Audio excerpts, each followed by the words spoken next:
Are we ready, Mike? We're ready. Hello, everybody. My name is Angela K. Durden. And I'm an author of over 15 books, actually closer to probably 20. And I've got more coming. I'm also the founder and principal of blueroombooks. We started in 2017. Tom Whitfield is my editor-in-chief. And we have a goal, and the goal is to give voice to excellent books that the mainstream publishers are ignoring. And they've got their reasons for it. But one that we did not ignore is the fellow sitting to my left, because I'm looking at to my left. And his name is Mike Shaw. And he is... Are you going to edit this? Mike, this is a wonderful, fun interview, and we're going to have fun. You just wait and see. This is Mike's book. This is Mike's book. It's called The Musician. Let me get the light on that better. The Musician. I'll be putting a picture in the video later so you can see it better. And you can visit Mike's website at mikeshawnow.com. That is correct. Yes, Mike? Mm-hmm. Okay. It was correct when I went to it the other day. Mm-hmm.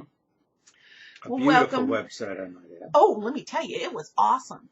The guy that put it together for you, good stuff. Tryon Rosser. And great web designer. And he's a sweetie pie, too. Yes, he is. Many years. Well, welcome, Mike. Thank you. How are you? I think I'm fine. Fine so far. Fine so far. We were having a great discussion before we started recording about the publishing business, and we'll spare you all the details of that. Well, listen, Mike, I want to thank you for joining us today. Let me give the viewers a little bit of a backstory as to how you and I came to know each other. Mike sent me an email pitching his book, and he sent a little bit of information about himself, and told me how he heard about Blue Room Books, etc., and so forth. Well, we liked the pitch so much that we asked to see the manuscript, so he sent it. And as I read it, I found I was not bored. And this is a book that we've not done that type of before. It's literary fiction. There's a lot of different kinds of fiction, like whodunits and why did they do it, and he needed dying, that sort of thing. And romance novels. And romance and this sort of thing. But literary fiction is a different thing, and I loved it. But the reason I did is because it rang true.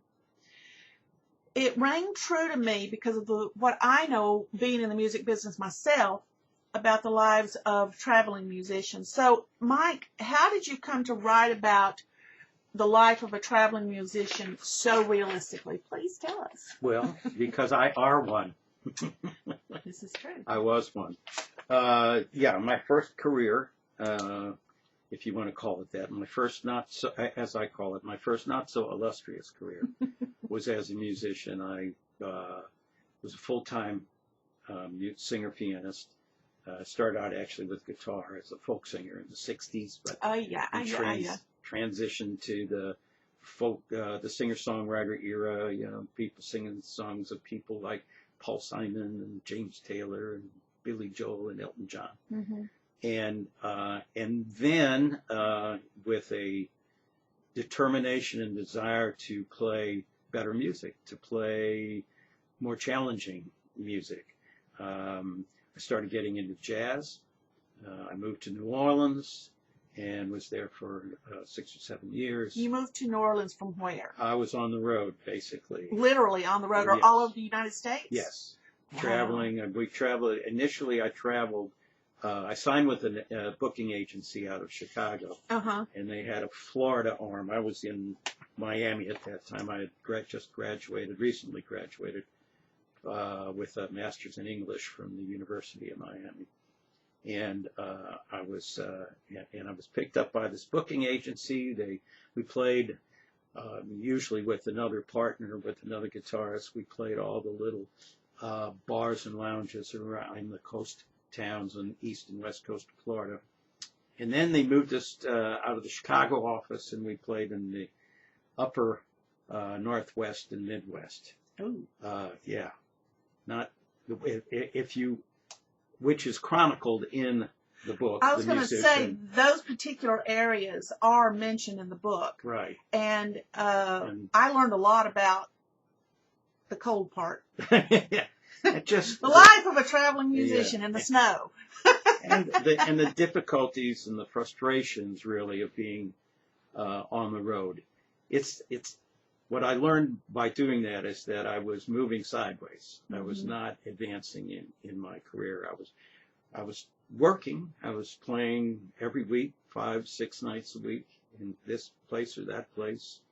But I was not advancing my career. So I figured I'd better settle down, move somewhere where music was respected, where it was where music was hot at the time. I lived in Houston for a while. I lived in Denver for a while, and then I wound up moving to the Mecca, New Orleans, especially for jazz, and that's where I developed and worked hard to become a better musician. I put together a group, a 6-piece group, jazz funk group that became one of New Orleans' favorite bands for a period of time in the late 70s and early 80s. And so that career is reflected. As I tell people when they ask me about my book, well, you call it fiction. Yes, it is fiction. And please remember when you read it, that it is fiction, is what I tell them. Yeah. But fiction, Thomas Wolfe said, fiction is fact repurposed.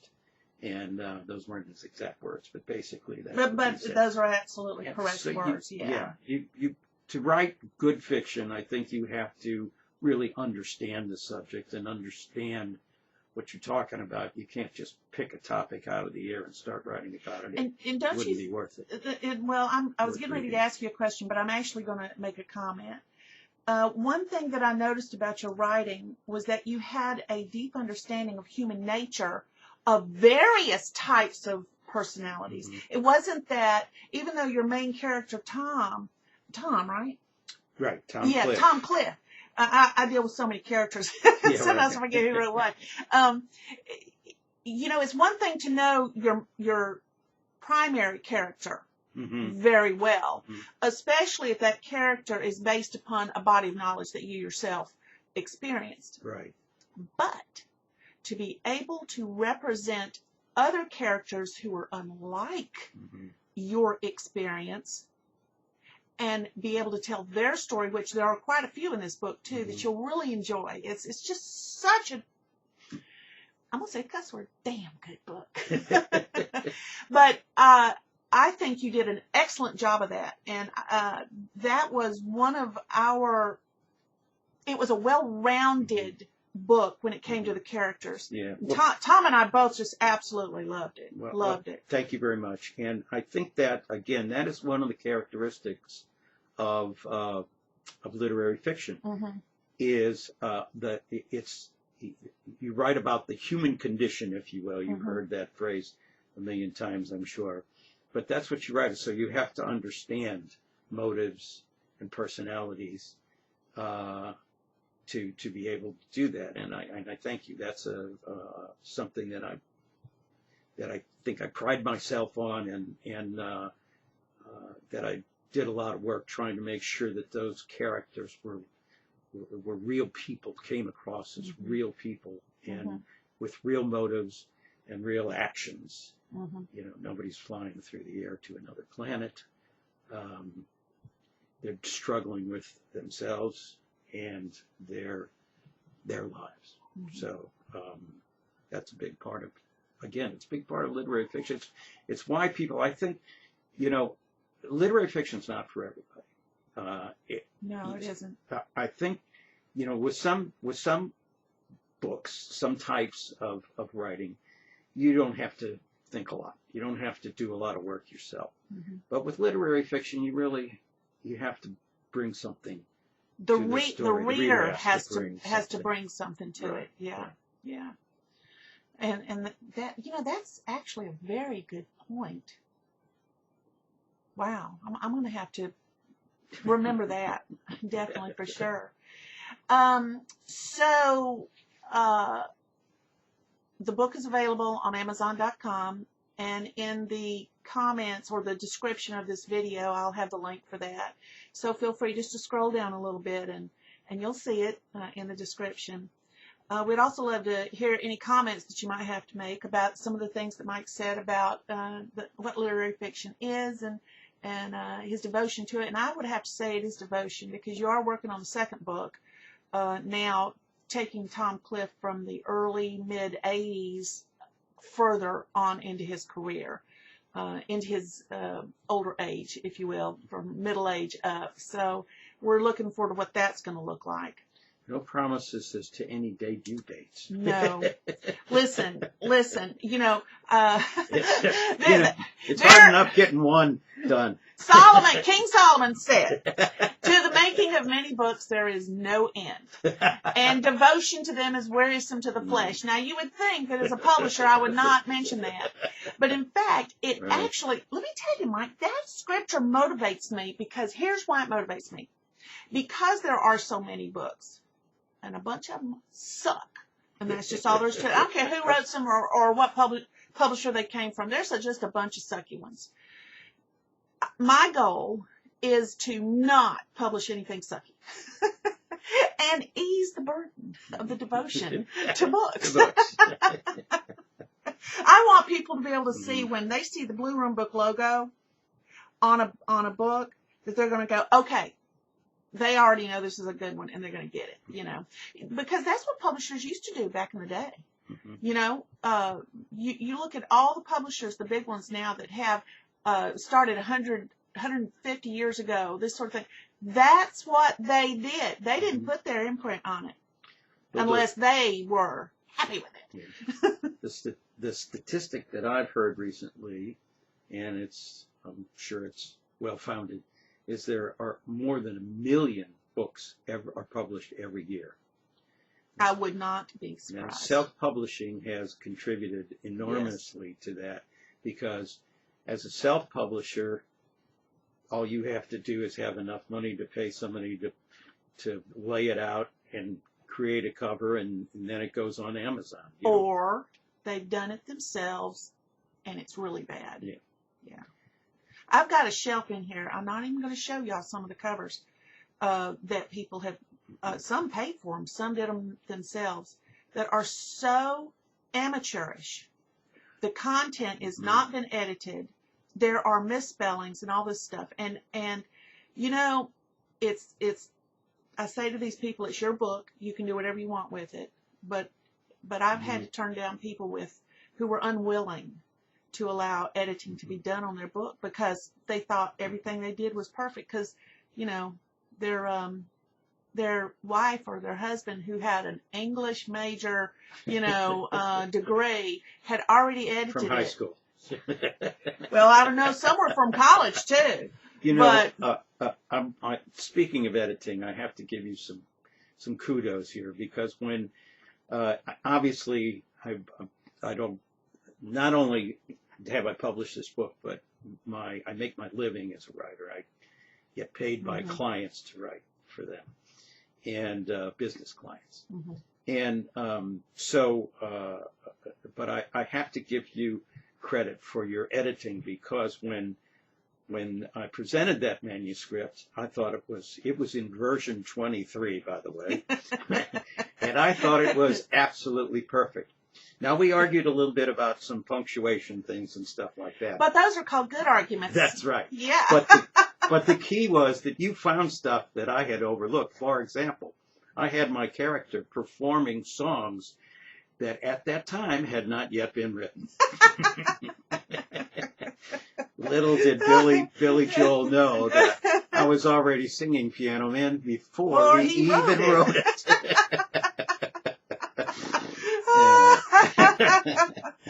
So those things were I mean, had they gotten into print, that would have been most embarrassing. It really would. Yeah, yeah. But I'm editing a book now that's a fantasy written by. It has dragons. Yeah. That kind of fantasy, elves. There you go. That sort of thing, which is not my sort of story. I've never liked that sort of thing. But there is a huge market for it, Mm-hmm. and I'm editing it for him now. And he wrote it when he was 16. He's in his late 20s now. Long story as to why it's taken so long to do something with it, but and I'm not going to say why it was, but it was a life or death situation that happened to him. And he had the basicness of this story is there. His characters are really, really good, but he wrote it so fast that he didn't realize he repeated a lot of information over and over and over and over and over and over and over and over and over and over. Like the dragon was 9 feet tall, the dragon was 9 feet tall, the dragon was 10 feet tall, or whatever. And the characters' names were spelled different and stuff like that. So as I'm fixing all that, I'm getting to know the characters better, and I'm cutting out all the stuff. So his story is starting to do this, starting to shine. And it's actually a very good story. So he's going to pitch it to publishers and that sort of thing, and that's great. But he's not the only person that in the midst of their writing a book that are so focused on the story that they end up repeating things, spelling things wrong because they're just typing away, man. They're just typing away. And typos may not always be found. Mm-hmm. And there are, as you know, yeah. Almost every book I've ever read, and I've read a ton of them, and I like to read literary fiction. Mm-hmm. That to me is, first of all, I'm more interested in it, but second of all, it helps me. I always tell people, ask me, how do you get better as a writer? And my answer is read good writing. Read good writing, yes. And absolutely. But even in those books, I almost always find a typo somewhere. Mm-hmm. Now instead of non. Or just little things yeah. that you can that catching every little tiny thing, even the big publishers and with high paid editors don't do it. That's right. And there seems to be a what do you call that? Urban legend, if you will, that says that all the books from a long time ago were wonderfully edited and perfect, and all of a sudden, no, they weren't, because sometimes the people putting the hot type together. Remember Mm-hmm. hot type? Mm-hmm. I remember it from just studying printing. I myself was not allowed to use it. But a book, they sent them and they had the hot type, put it together and change the leading and the word spacing, and I mean just all this sort of thing right there as they went along. Well, sometimes people are dyslexic, and nobody else is going to look at all that before it goes on, and that we trust them to do it. So stuff happens, and I'm well aware of that. That's why I do not edit my own books before they go out. I make sure somebody else edits them, because guess what? They find stuff, Mm-hmm. and I admit it. Sure. So anyway, well, listen, y'all need to visit Mike at MikeShawNow.com. I'll put a link in the description of this episode also, so you can just click on it and go. You also visit us at blueroombooks.com. I'll put a link in there to our catalog. We've got quite a few authors that we're very proud of, and we're really, really excited to have them. Mike Shaw's novel is The Musician, and it is available on Amazon.com. Let's see. Oh, yeah, I was going to read a few of the things that people had to say about it. These are, what do you call those things? Reviews that people did. A remarkable way to have a book reviewed by its author is to have Mike Shaw bring his piano and discuss The Musician to a book group, right? Yes. That is. I've been doing book clubs with the keyboard, and they've really enjoyed it. Oh, yeah. Yeah, I know. They get a little entertainment as well as somebody droning on about how wonderful their novel is. Yeah. Well, you explain in these, because I've been at a couple of them. What you do is you explain what it is the character is talking Mhm. about in the book, and you do piano stuff. Well, I demonstrate his progression, if you will, from folk singer, he'll play a folk song, to the singer-songwriter era, play like an Elton John tune, to jazz. Yeah. And then I'll play a little jazz. Yeah. And people that, you don't have to be a musician to get that. To get that, exactly. If you do it especially if you do it that way, they hear the difference. Right. His appearances have been delightful and unique. So that's from that. Here's from Amazon customer review. Mike Shaw captures the pains and joys that come from pursuing a life in the arts. His lean prose examines Tom Cliff's passion for music and the struggles that come from his burning need to create and earn recognition for his talent. I'm sure a lot of creative people can understand that, even if they're not in music. This one. I've recently enjoyed 3 novels centered on the lives of musicians. Both Utopia Avenue and the final revival of Opal and Nev have received well-deserved national attention and publicity, but the novel The Musician by Mike Shaw is the book that most captured my heart. Unlike many novels that use dramatic tricks to maintain interest and drive the plot, Mr. Shaw instead creates believable characters, which, we talked about all that. So it's coming through to readers and hopefully to you too. That's my favorite review, by the way. Oh, we all have our own favorite ones, Well, listen, we're going to start bringing this to a close, but Mike, I have 2 mystery questions for you. Uh-oh. Okay. The first one is, if you were an animal, which animal would you be? Lordy Lou. I always thought that, geez, I hope I don't come back as a roach. But what are you now? What are you now? If you close your eyes and imagine yourself as an animal, what are you? Oh gosh, gee, maybe just a friendly little dog. What kind of dog? Well, I grew up in a family. My mother always had dachshunds. Oh. And so we had Lena 1, Lena 2, and Lena 3. So I guess I could be Lena 4. Lena 4. Okay. Well, I don't know. Let me think about you as a little dachshund. Or Leno. Maybe Leno instead of Leno. Yeah. Leno 1. Can we try another question? Yes, we can. But I'm enjoying picturing you as a dachshund. Yeah. Okay, the next question is, if you had to choose 2 superpowers from all that are available, which would you choose to have and why? Superpowers? Superpowers. Well, for me, hearing is the most important sense. And as a musician, that's, a lot of musicians, we don't even see things that are going on around us. I mean, Linda, where's the milk? That's that carton right in front of your nose and that you're staring at in the refrigerator. Those kinds of things. Are we forget, why we went upstairs? Of course, that has something to do with age as well. But I think super hearing, I guess, would be... super hearing. But, have you ever had dreams that you're flying? Oh, yeah. That would be fun. So, super hearing and super flying.